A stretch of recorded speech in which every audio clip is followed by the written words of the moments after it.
હવે ઉત્તરાયણ આવશે અને ઉત્તરાયણમાં બધા લોકો ઊંધિયું ખાતા હોય છે, બહારથી લાવીને અથવા ઘરે બનાવીને ખાતા હોય છે. તો ચાલો આજે ઊંધિયું જ બનાવી દઈએ. તેના માટે સૌપ્રથમ મૂઠિયા બનાવીશું. મૂઠિયા માટે ઘઉંનો કકરો લોટ લઈ તેમાં 2 ચમચી જેટલું બેસન ઉમેરી બધા મસાલા કરી લઈશું. તેલનો મોણ અને ચપટી સોડા ઉમેરી જરૂર મુજબ પાણી ઉમેરી મૂઠિયા વાળી લઈશું. મૂઠિયાને ગરમ તેલમાં તળવા મૂકી દઈશું.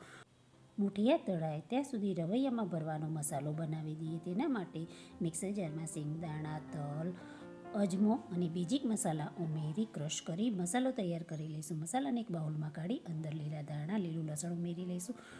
મૂઠિયા તળાઈ જાય એટલે તેલમાંથી નિતારી બહાર કાઢી લઈશું. વધારાના તેલને એક વાટકીમાં કાઢી બાકીના તેલમાં જીરું અને હિંગનો વઘાર કરી લઈશું. તેમાં તુવેરના દાણા, સુરતી પાપડી, આદુ મરચાંની પેસ્ટ ઉમેરી સાતરી લઈશું.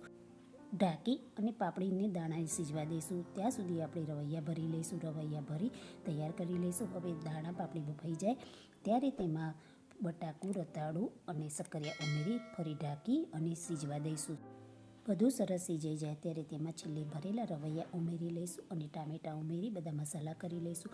બધું બરોબર હલાવી ઢાંકી અને સીજવા દઈશું. શાક બધું સરસ ચડી જાય ત્યારે તેમાં તૈયાર કરેલા મૂઠિયા, લીલું લસણ, લીલા ધાણા, ખાંડ ઉમેરી ઉપરથી લીંબુનો રસ ઉમેરી ઊંધિયું તૈયાર કરી લઈશું. ઊંધિયાનો પૂરો વિડીયો મેં મારી યુટ્યુબ ચેનલ પર મૂકેલો છે.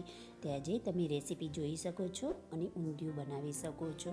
મારો વિડીયો તમને પસંદ આવતો હોય તો લાઇક, સબસ્ક્રાઈબ, શેર કરશો અને તમારા રિવ્યૂ મને આપશો.